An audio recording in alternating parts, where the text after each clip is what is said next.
Now I've just got to Kuta Beach in Bali. Now I don't know what the heck's happened here, but from when I was last here, it used to be like a really big sort of beach. But looks like there's been some pretty bad storms here, and I'm going to show you what it looks like at Kuta Beach. So here you're seeing the sort of current state of Kuta Beach. And yeah, it's not that good. It doesn't look that good at all. Looks like it's been trashed by something. I'll walk a bit more further down and see what it was like. But yeah, last time I was here, the beach was a very different place a couple of years ago. So as you can see, for those that have been to Kuta Beach a few years ago, it's a very different place now. Like if you remember a few years back, this place used to be, before COVID, it was very much all open sort of beach. And I'm just going to go down here and show you.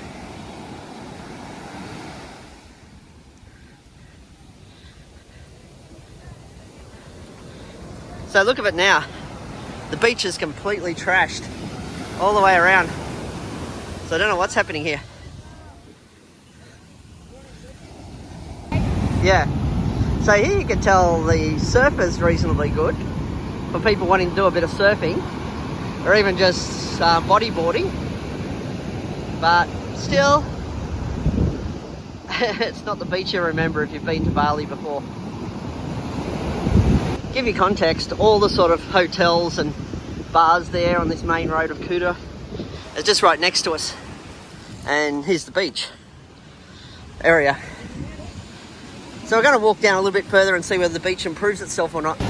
So you go a bit further down Kuta Beach and it gets a little bit better, but still it's nothing like it used to be. This area here, just all washed away, dirty. They're not keeping the beach clean. Which is sad, because it was really good there for a while. And the way they were looking after this place. That's maybe why people have moved to Seminyak, I'm not sure. Maybe the beaches over there are better. But that's what I was hearing, that Seminyak is now the new tourist area rather than Kuta. And I might check out Seminyak later in the week. So, though no one's wearing masks anywhere, what we just found out is that we went to go into this main shopping mall, which is the main shopping mall in Kuta. So this place here is the main shopping mall in Kuta, on Kuta Beach. Can't enter unless you haven't got a mask on you. They basically just said no masks, no entry. So yeah, so we decided, well, we've got a shitload of masks in our bag that we brought. And yeah, it's cheap to buy them, but I don't know. It's kind of like when everywhere else is no mask, and then the one place you walk into, the big shopping mall, is mask. It's kind of like, I don't know why. So like, why? No one's wearing it outside, so if you're going to come in, what difference does it make, really? Bangkok, yeah. I don't know, I've walked in the main plazas. I walk around,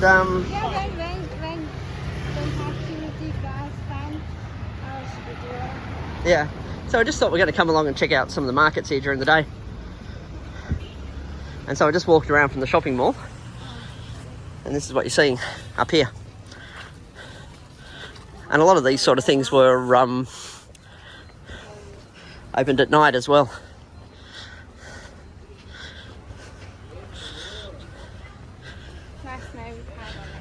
Yeah.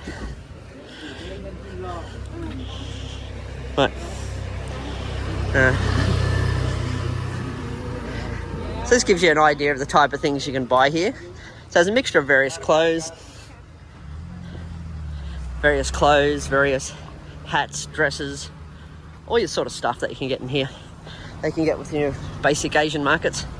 Problem is though, be careful. There's bloody cars coming up here. And it's a really narrow road. Right next to the shopping mall here.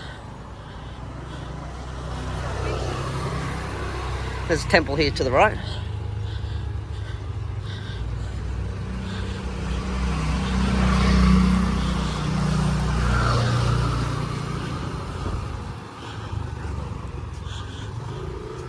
So that's the thing that gets a bit confusing about this place, is that no one's wearing masks anywhere, so you don't think to carry them on you. And especially if you haven't been here for a while, you're just thinking, oh, I thought the mask thing was over long ago. But they're still dragging it out here in Bali. But at least the entry requirements to Bali have actually changed a bit, where you just have to show proof of vaccination to get in, and you really don't need any other documents to get into Bali. So that's one thing that's a bonus in this place. So the only thing is, some of the shopping malls are going to still need it. So I'd just say still carry masks on you, just in case. So yeah, here's a few of the restaurants behind the big shopping mall that we just come across. And we went past here at night too. Apparently this is one, the Fat Chow Asian eatery. Our driver last night was telling us is always booked and busy at night. Asian comfort food, they call it. This looks like another hotel of some sort. Oh yeah, the Kuta Hotel. Don't know what that is, but it looks pretty abandoned in front of us. So behind the main shopping mall, which is here, you do have a lot of little markets that are located along here where people are selling various products. And of course, when you're in Bali, if they give you sort of like a first price, never accept the first price, negotiate it down, but also compare it to your own country's prices. Like if you're Australian, my rule of thumb was generally compare it to Kmart prices first. And if it was cheaper in sort of Kmart, then I wouldn't buy here. That's the way I used to justify things. Unless I really like the shirt or the design, then I would. But I'm trying to convert everything from Thai baht to Indonesian, which is even more difficult. As you see, here's the shopping mall again. We're still walking around the back of it. And you got all these markets sort of scattering. It's like they almost surround the main shopping mall here in Kuta. I don't know what she's looking at. How many pieces? One or two? One. Which one? Right one? This aqua. I would like to know the price. Just 150,000. 150. So here's the inside of your shopping mall in Kuta. Yes, you got your H&M brands. Just a thing to do when you're sort of negotiating at the markets. When you get a feel for what you want to buy at the markets, go into these major shopping malls and get a feel for the average price of things here first. And go into your actual stores where they got fixed prices. Once you understand what the fixed prices are, then go and negotiate in the markets. So there's just a little tip anyway for negotiating in the markets here. So I'm just going to say, when you're walking through these markets here, it's actually quite important that you never accept the original price. So it's because the prices that they charge, I probably already got them.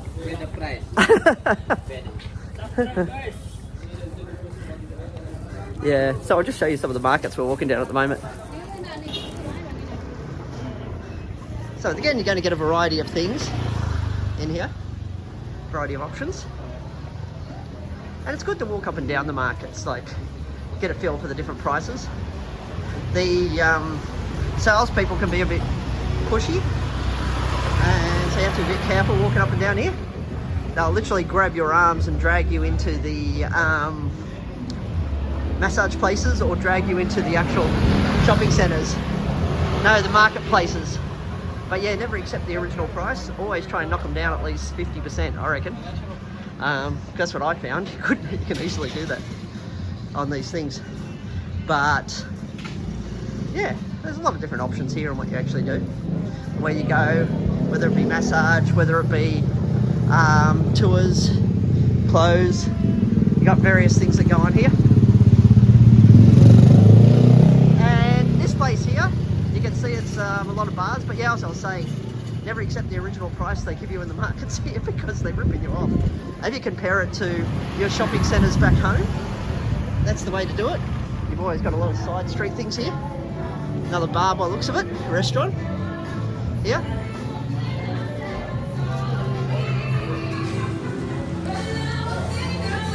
So, yeah, so we're just walking down some of the side streets of Kuta here. There you go.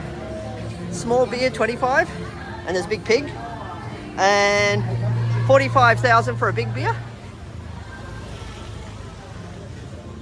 tattoo places. Got lots of tattoo places, massage places. There you go. And, look at this real weird place. Yeah. Various massage places. Bonanza Spa. Ah. And these roads, as I was saying before, they're freaking crazy.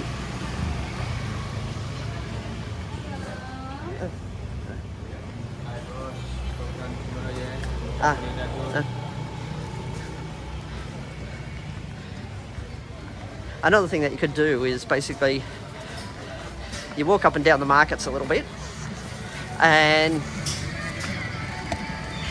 I'm just going to say you walk up and down the markets a little bit, get a feel for the various prices and what people are willing to negotiate down to on the items that you're interested in.